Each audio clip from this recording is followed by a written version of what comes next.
Halo, apa kabar teman-teman? Sekarang kita sampai pada Islamologi seri yang ketiga. Kali ini kita akan membahas mengenai Isa Al-Masih versi Quran, ya. Dan dari mana saja sumber-sumber kisah dongeng mengenai Isa Al-Masih ini diambil. Dukung terus pelayanan Al-Hayat Indonesia melalui Patreon. Profilnya ada di layar Anda, Al-Hayat Indonesia. Dan berapapun besarnya dukungan teman-teman untuk Al-Hayat Indonesia berfull timer, kami akan sangat berterima kasih sekali. Kami akan terus membuat video-video apologetika mengenai Islamologi. Saksikan video pendek berikut ini. Pada video kali ini kita akan membahas mengenai Isa Al-Masih versi Quran. Tahukah teman-teman bahwa Nabi Isa Al-Masih itu adalah nabi yang namanya paling banyak disebutkan di dalam Al-Quran. Jauh lebih banyak dibandingkan Muhammad. Kemudian cerita-cerita mengenai Isa Al-Masih di dalam Quran ini juga tersebar, ya, hampir di banyak surah di dalam Quran. Tapi spesifik kali ini kita akan mengambil dari Quran surah Maryam, ya, Quran surah 19 ayat 16 sampai 21. Kita lihat dulu ceritanya. Dan ceritakanlah atau katakanlah, ya, Muhammad dalam kurung kisah Maryam di dalam kitab. Katanya dalam kurung Al-Quran. Tentu saja waktu Al-Quran belum ada, ya. Jadi di dalam kitab maksudnya tentu saja di dalam kitab Injil, ya.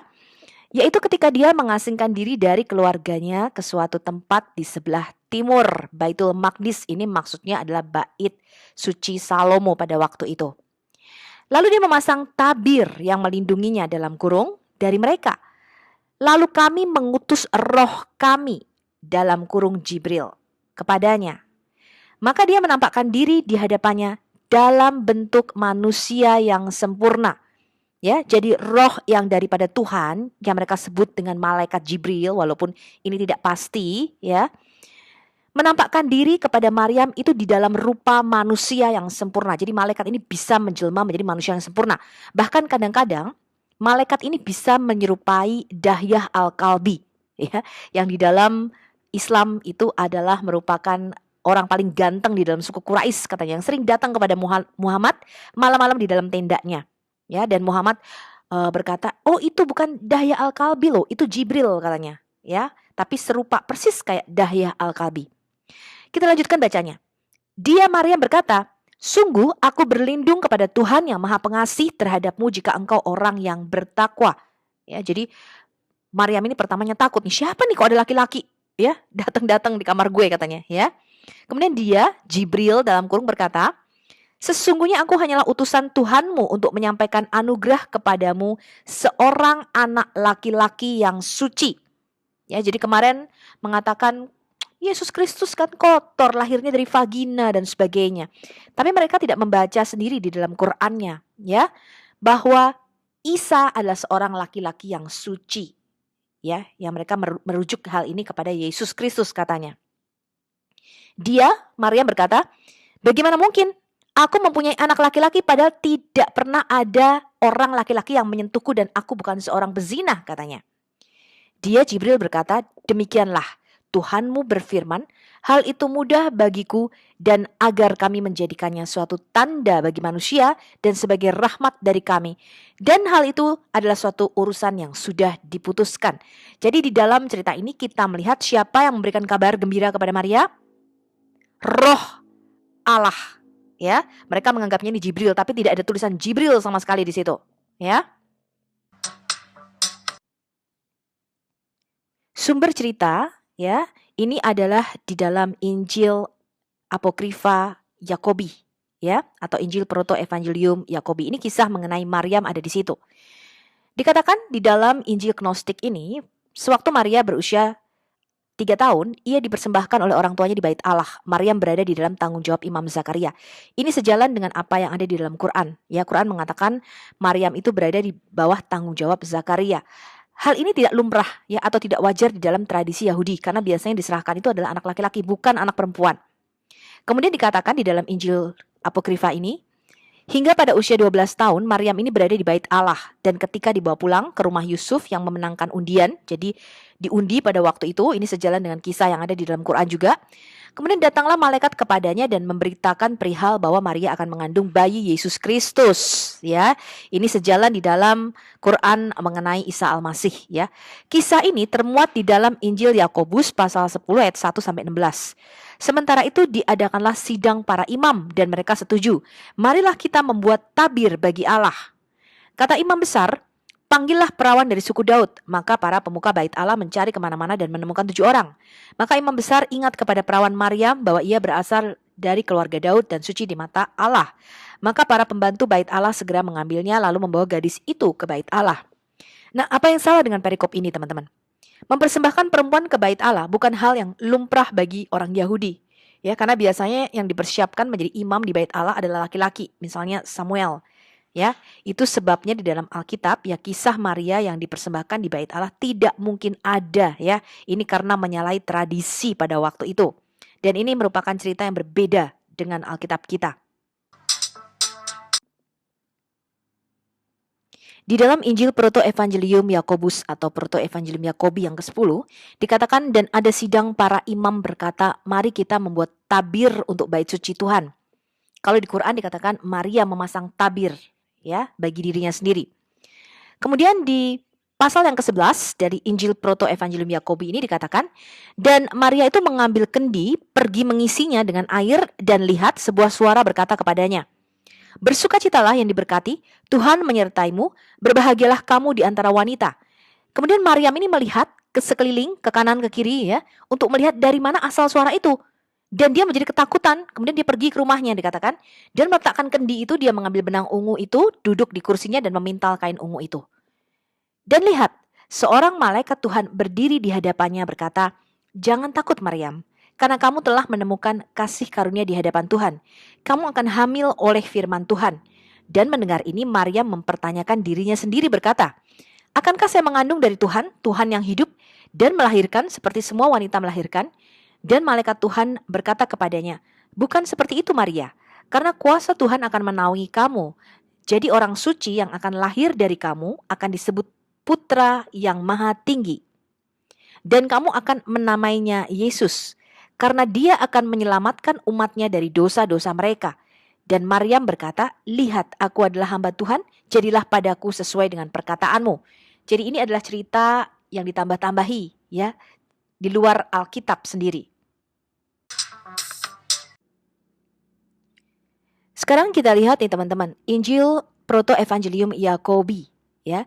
Ada sekitar 130 manuskrip Yunani yang berisi Injil masa kanak-kanak Yesus menurut Yakobus ini.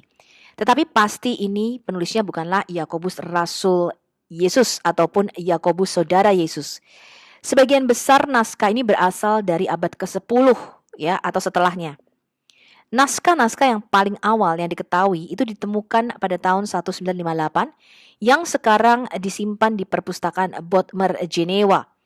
Naskah ini berasal dari abad ketiga, namun banyak dari bacaannya yang tampaknya sekunder.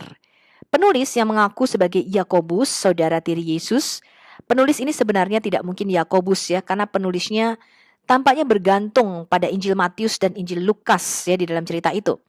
Hanya Matius yang memberitahu kita tentang pembantaian bayi yang diatur oleh Herodes, sementara hanya Lukas yang memberitahu kita tentang kelahiran Yohanes kepada Elizabeth. Yakobus, ya, saudara Yesus, mati di tangan Ananias. Ini terjadi tahun 62 Masehi. Dan karena Injil Matius dan Injil Lukas disusun kemudian, Injil Yakobus masa kanak-kanak Yesus ini pastilah mempunyai nama samaran, dan inilah Injil yang palsu, ya. Kita tidak memakainya, walaupun katanya ada gereja yang memakai Proto-Evangelium Yakobi ini. Tetapi kalau kita melihat dia dari integritas manuskrip itu sendiri, tidak mungkin ini yang menulis adalah Yakobus, dan ini pasti bukan cerita aslinya. Kita lanjutkan baca kisahnya, ya, kelahiran Isa Al-Masih versi Quran. Quran surah Maryam, Quran surah 19 ayat 22 sampai 26. Maka dia Maryam mengandung lalu dia mengasingkan diri dengan kandungannya itu ke tempat yang jauh. Jadi di sini tidak ada cerita mengenai Yusuf dan sebagainya, ya. Kemudian rasa sakit akan melahirkan, memaksanya bersandar pada pangkal pohon kurma. Dia Maryam berkata, wahai betapa baiknya aku mati sebelum ini, dan aku menjadi seorang yang tidak diperhatikan dan dilupakan. Jadi Maryam ini diceritakan di dalam Quran sangat kesakitan, Ya, ini tidak sesuai dengan Alkitab ya. Maka dia berseru kepadanya dari tempat yang rendah. Ini tidak tahu siapa yang berseru ya teman-teman. Kalau Quran mengatakan ini Jibril, tapi di situ tidak ada tulisannya sebenarnya. Orang yang berseru dari tempat yang rendah ini berkata, janganlah engkau bersedih hati, sesungguhnya Tuhanmu telah menjadikan anak sungai di bawahmu. Dan goyanglah pangkal pohon kurma itu ke arahmu. Niscaya pohon itu akan menggugurkan buah kurma yang masak kepadamu. Jadi udah dalam kondisi mau melahirkan, kesakitan, masih harus menggoyangkan sebuah pohon kurma. Anda tahu batang pohon kurma itu satu pelukan manusia dewasa ya. Jadi pohonnya sangat kuat sekali, nggak mungkin bisa digoyang ya. Kemudian berkata, makan dan minum dan bersenang hatilah engkau. Jika engkau melihat seseorang, maka katakanlah, sesungguhnya aku telah bernasar berpuasa untuk Tuhan yang Maha Pengasih, maka aku tidak akan berbicara dengan siapapun pada hari ini. Dari mana cerita dongeng ini diambil? Ini adalah Injil palsu Matius, ya. Ini adalah Injil pseudo Matius 20. Beberapa penggalan dari isi Injil ini adalah kisah Yesus yang dilahirkan di bawah pohon kurma. Maka kata bayi Yesus yang ada di pelukan dada ibunya, perawan Maryam, wajahnya tersungging senyum. Wahai pohon, rendahkanlah dahan-dahanmu untuk memberi makan ibuku dengan buah segarmu. Maka pohon itu mendengar dan menundukkan dirinya ke kaki Maryam. Lalu makanlah mereka semua buah-buah dari pohon itu. Setelah itu, ketika mereka sedang mengumpulkan buah-buah itu, pohon itu masih menunduk, menunggu perintah selanjutnya. Kemudian Yesus berkata, angkatlah dirimu wahai pohon kurma, dan satukanlah dirimu dengan pohon-pohon Bapakku yang di surga. Tetapi bukalah akar-akarmu dan berikanlah airmu dari tanah untuk menyegarkan kami di sini. Demikianlah mereka telah memakan dari buah kurma itu dan meminum air segar yang keluar dari akar-akar pohonnya. Dan ketika mereka melihat air itu, mereka mengisi kantong airnya penuh. Maka disegarkan dahaga mereka, mereka sangat senang sambil memuji Allah. Jadi dari sini kita melihat sumber cerita dongeng di dalam Quran ini adalah Injil palsu, ya.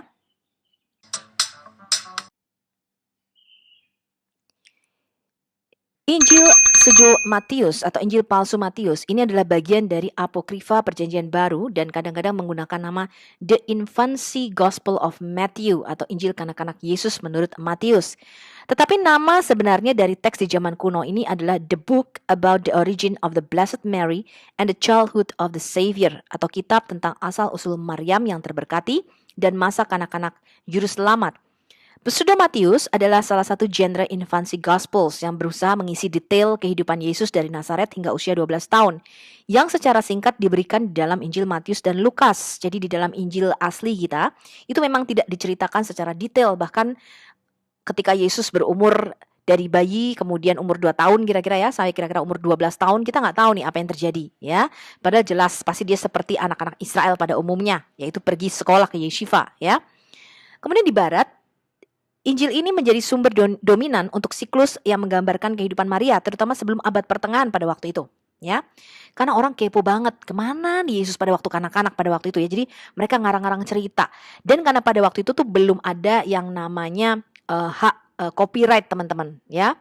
Belum ada yang seperti sekarang kalau Anda nulis buku kemudian di-copy sama orang lain, Anda berhak mendapatkan royaltinya. Pada waktu itu belum ada hak royalti seperti itu. Sehingga orang ketika menulis buku, mengarang buku, mereka mengambil nama-nama yang sudah tenar pada waktu itu ya.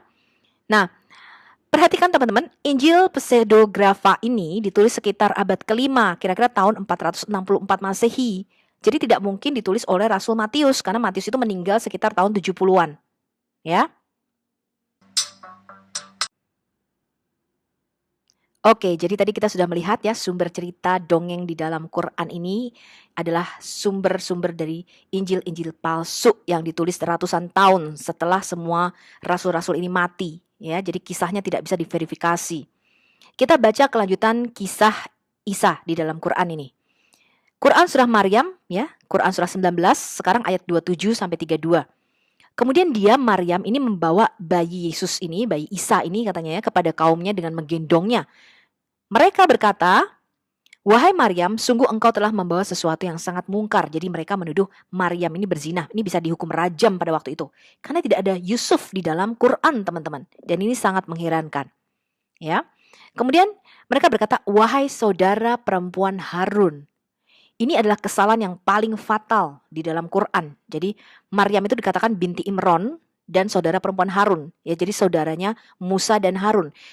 Allah yang sejati, Allah yang benar, yang maha tahu itu tidak mungkin bisa salah sejarah ya, mengira bahwa Maryam, saudara perempuan Harun dan Musa adalah Maryam ibu Yesus.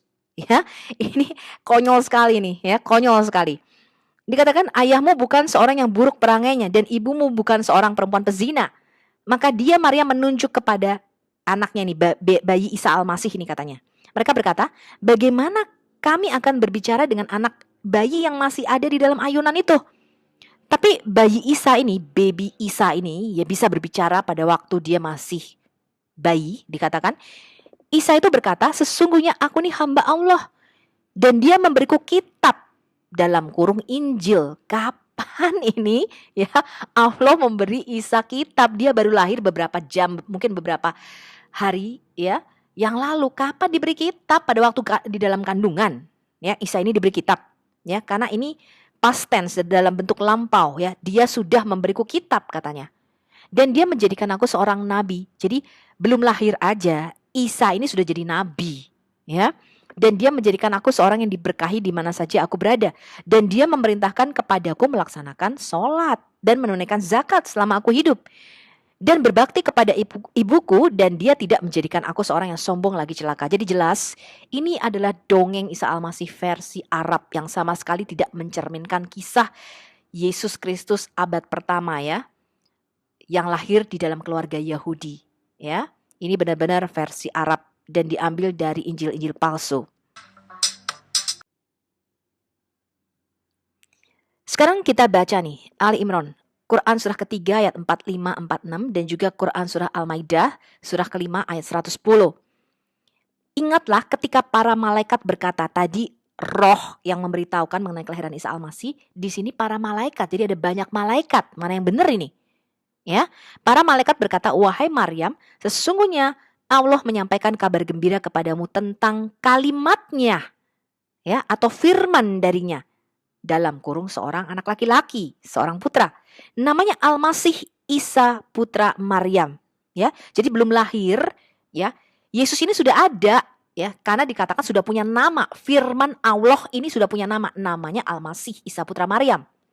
Seorang yang terkemuka di dunia dan di akhirat, dan termasuk orang-orang yang didekatkan dalam kurung kepada Allah. Dan dia berbicara dengan manusia sewaktu dalam buayan dan ketika sudah dewasa, dan dia termasuk di antara orang-orang saleh. Kemudian kita baca di Al-Maidah, dan ingatlah ketika Allah berfirman, wahai Isa putra Maryam, ingatlah nikmatku kepadamu dan kepada ibumu sewaktu aku menguatkanmu dengan Rohul Kudus. Engkau dapat berbicara dengan manusia pada waktu masih dalam buayan dan setelah dewasa. Dan ingatlah ketika aku mengajarkan menulis kepadamu. Wow. Jadi tadi diberi kitab itu maksudnya diajar menulis pada waktu Isa di dalam kandungan ya. Mengajarkan menulis kepadamu hikmah, Taurat dan Injil. Tadi ingat ya, di surah Maryam dikatakan Isa itu sudah diberikan kitab. Sudah diberikan kitab pada waktu dia di dalam kandungan. Dan ingatlah ketika engkau membentuk dari tanah berupa burung dengan seizinku. Kemudian engkau meniupnya lalu menjadi seekor burung yang sebenarnya dengan seizinku katanya. Dari mana cerita dongeng ini diambil? Sumber cerita dongeng ya, di mana dikatakan Isa Al-Masih ini bicara sejak waktu masih bayi atau umur beberapa hari. Ini adalah the Syriac Infancy Gospel atau Injilu Tufuliyah ya, atau di Arabic Infancy Gospel. Dikatakan di dalam Injil Apokrifa ini, ketika itu Yesus ya, dia itu masih kecil, masih bayi, berbaring di buayan ibunya. Dia berkata kepada Maria, ibunya, sesungguhnya aku adalah Al-Masih, anak Allah, Logos atau firman yang telah engkau bawa atau engkau kandung. Seperti yang malaikat Jibril katakan kepadamu, dan Bapakku telah mengutus aku untuk keselamatan dunia. Nah, Injil masa kanak-kanak Yesus dalam bahasa Suriah ini juga dikenal sebagai Injil masa kanak-kanak Yesus dalam bahasa Arab. Ini adalah tulisan apokrifa perjanjian baru tentang bayi Yesus dan kemungkinan disusun pada awal abad ketiga. Ini merupakan cerita dongeng dari Mesir ya, dan sebagian didasarkan pada Injil masa kanak-kanak Yesus menurut Thomas dan Proto Evangelium Yakobi. Hanya ada 2 manuskrip yang masih ada yang sekarang ya. Ini berasal dari tahun 1299 Masehi dan abad ke-15 atau 16 dalam bahasa Arab. Mereka disalin di wilayah Irak Utara dan menunjukkan pengaruhnya di dalam Al-Quran. Kalau kita perhatikan cerita dongeng di dalam Quran ini ada yang aneh teman-teman. Quran surah Maryam ya. Quran surah 19 ayat 30 sampai 31. Ketika Maryam menunjuk kepada baby Isa ini, mereka berkata nih orang-orang Yahudi katanya ya, bagaimana kami bisa berbicara dengan anak bayi ini yang masih dalam ayunan, masih kecil, belum bisa ngomong, baru lahir dia. Isa berkata, sesungguhnya aku hamba Allah, dia telah memberiku kitab dalam kurung Injil dan dia menjadikan aku seorang nabi. Muhammad saja butuh waktu sampai usia 40 tahun untuk menjadi seorang nabi.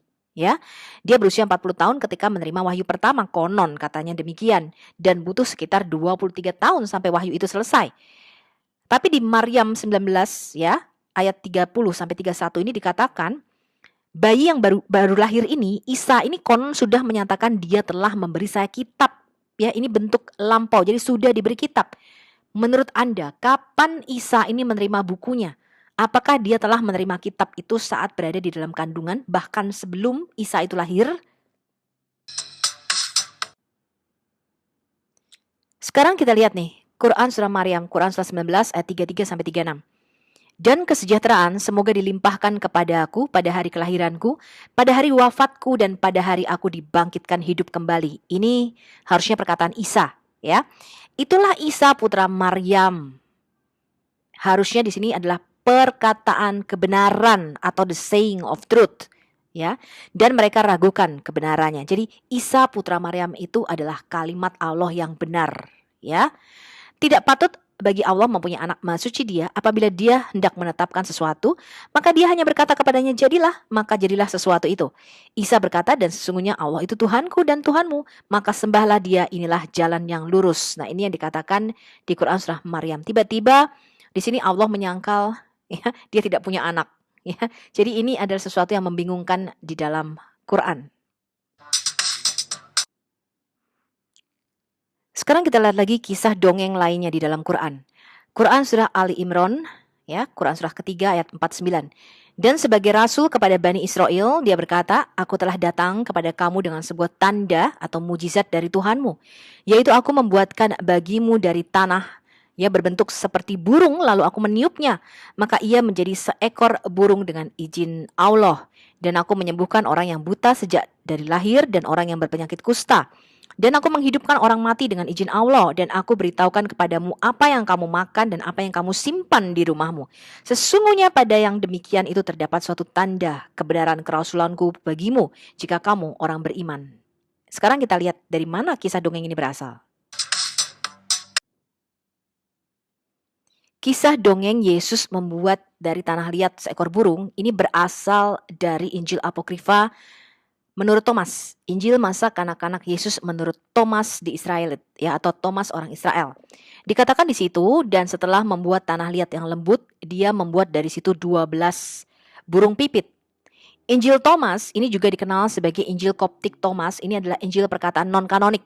Buku ini ditemukan di dekat Nag Hammadi di Mesir pada bulan Desember 1945 di antara sekelompok buku yang dikenal sebagai Perpustakaan Nag Hammadi. Para ahli berspekulasi bahwa karya-karya itu dikuburkan sebagai tanggapan atas surat dari Uskup Athanasius yang menyatakan kanon kitab suci Kristen yang ketat, ya, sudah ditutup pada waktu itu, ya. Injil Pseudo Thomas atau Injil palsu Thomas ini adalah hasil rekaan orang lain yang mengaku sebagai Thomas, ya. Namun sebenarnya bukan Thomas murid Yesus. Injil yang tidak bertanggung jawab ini ditulis kira-kira sekitar abad keempat, ya, tahun 320-an, sehingga tidak mungkin ditulis oleh murid Yesus pada waktu itu sudah meninggal semua, ya. Rasul Yohanes tuh meninggal kira-kira tahun 90-an. Dalam Injil ini termuat, ya, konon kanak-kanak Yesus ketika berusia 5 tahun sedang bermain-main di gerbang jalan.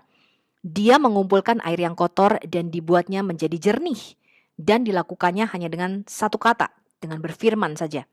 Jadi diambilnya sebagian tanah itu dan dibuatnya 12 bentuk burung-burung. Padahal hari itu adalah hari Sabat ketika Yesus melakukan itu. Bersama dengan dia, banyak anak-anak kecil bermain-main sampai ada seorang Yahudi yang mengetahui apa yang diperbuat Yesus pada hari Sabat. Maka pergilah orang Yahudi itu kepada Yusuf dan berkata, lihat anakmu. Dia bermain-main di genangan air dan mengambil lumpur tanah dan dijadikannya 12 burung. Padahal perbuatan itu jelas melanggar kesucian hari Sabat. Lalu datanglah Yusuf ke tempat di mana Yesus bermain-main sambil berteriak, katanya, "Mengapa kamu membuat semua hal ini pada hari Sabat, hari yang melarang kita mengerjakan sesuatu?" Maka Yesus melepaskan dari tangannya satu demi satu bentuk burung-burungan itu dan berkata, "Pergilah."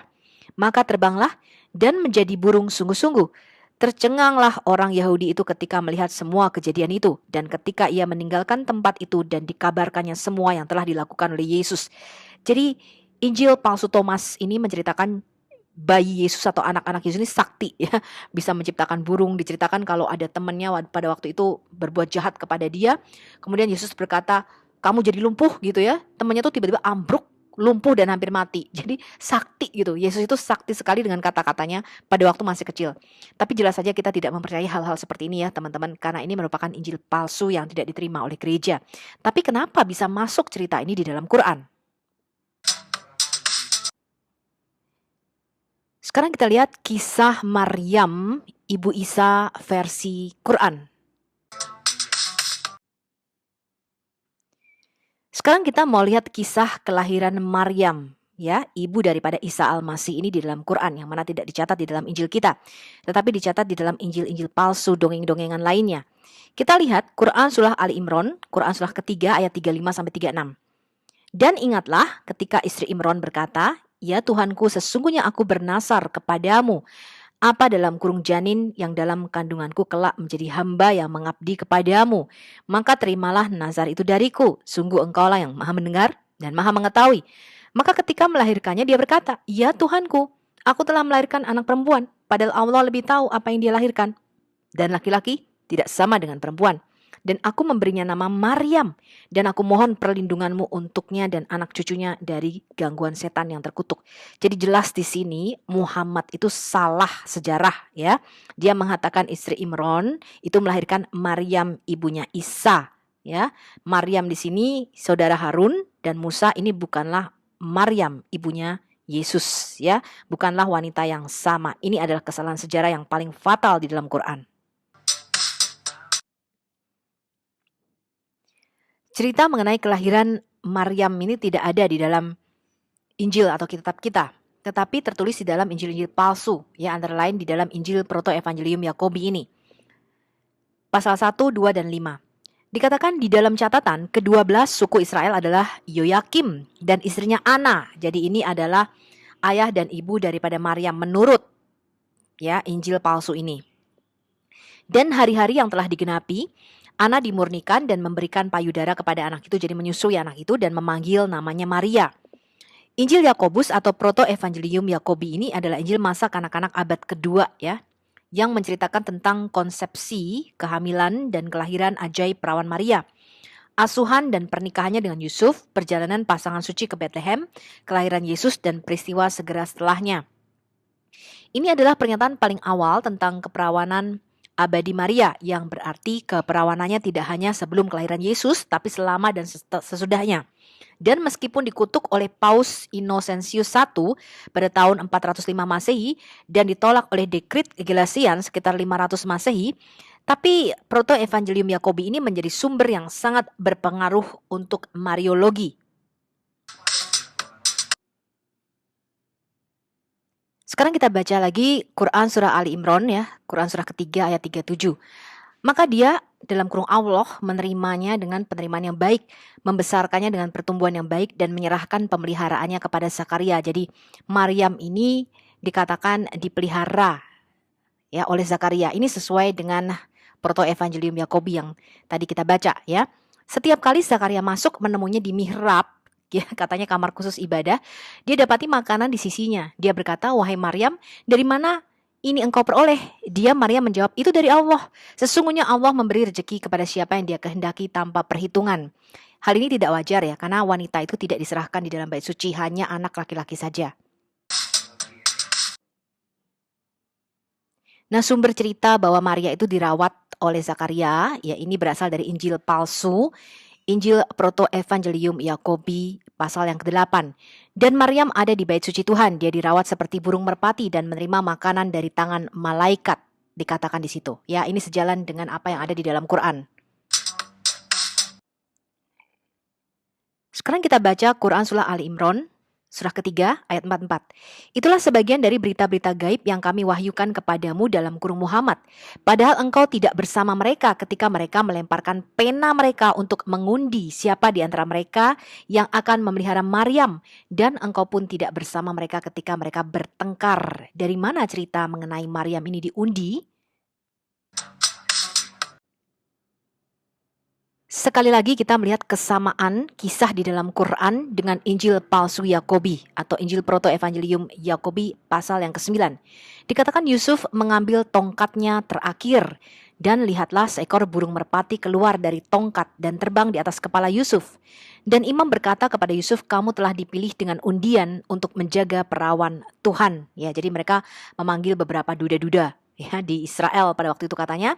Dan ketika diundi maka Yusuf ya, yang terpilih untuk menjaga perawan Maria ini. Dan sekarang yang paling fatal teman-teman dari semua ayat yang ada di dalam Quran mengenai kisah Isa Al-Masih versi Arab ini adalah Quran surah An-Nisa surah keempat ayat 157. Dan dalam kurung kami hukum juga karena ucapan mereka ya, padahal kami hukum juga ini nggak ada ya. Dan karena ucapan mereka sesungguhnya kami telah membunuh Al-Masih Isa putra Maryam Rasul Allah. Kalau orang Yahudi mengakui itu adalah Al-Masih dan Rasul Allah, bagaimana mereka bisa membunuh Yesus ini? Ya, ini adalah pertanyaan yang sangat-sangat aneh ya. Padahal mereka tidak membunuhnya dan tidak pula menyalibnya, tetapi yang mereka bunuh katanya adalah orang yang diserupakan dengan Isa. Sesungguhnya mereka yang berselisih pendapat tentang pembunuhan Isa itu selalu dalam keraguan-raguan tentang siapa yang dibunuh itu. Mereka benar-benar tidak tahu dalam kurung siapa sebenarnya yang dibunuh itu, melainkan mengikuti persangkaan belaka. Jadi mereka tidak yakin telah membunuhnya. Hal ini nanti kita akan bahas lebih detail lagi ya, mengenai cerita dongeng bahwa siapa sih yang diserupakan oleh Isa ini.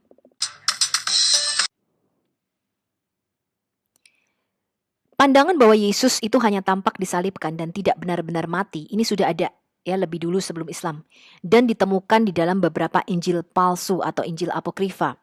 Irenaeus di dalam bukunya Against Heresies atau menentang bidat-bidat menggambarkan keyakinan Gnostik yang sangat mirip dengan pandangan Islam. Dikatakan ya ini adalah Injil-Injil palsu ya. Dia sendiri tidak menderita kematian tetapi Simon seorang dari Kirene dipaksa memikul salib sebagai penggantinya sehingga yang terakhir ini diubah rupa olehnya. Sehingga dia dapat dianggap sebagai Yesus disalibkan karena ketidaktahuan dan kesalahan. Sementara Yesus sendiri menerima rupa Simon. Dan Yesus berdiri di dekat mereka, menertawakan mereka. Karena dikatakan di sini Yesus ini kekuatan inkorporeal. Jadi mereka itu meninggikan, nggak mungkin nih Yesus ini ke Allah kenapa disalib. Ya, jadi mereka mengatakan ini yang disalib pasti Simon dari Kirene nih, diubah rupanya. Ya, dikatakan Yesus adalah kekuatan inkorporeal dan nous atau pikiran dari Bapa yang belum lahir. Dia mengubah dirinya sesuka hatinya dan dengan demikian naik kepadanya yang telah mengutusnya. Mencemooh mereka sejauh dia tidak bisa ditahan dan tidak terlihat oleh semua orang. Ini ada di dalam bukunya ya, Against Heresies, buku 1 bab 24 bagian 40. Sampai di sini teman-teman, kita melihat bahwa Quran ini mix ya, mencampur kisah-kisah dongeng ya dan dimasukkan di dalam yang mereka sebut sebagai kitabnya Tuhan dan firman-Nya Allah. Tetapi kita melihat tidak mungkin firman daripada Allah yang sejati ini diambil dari kisah dongeng-dongeng palsu seperti ini. Sampai jumpa pada Islamologi seri 4 berikutnya. Salam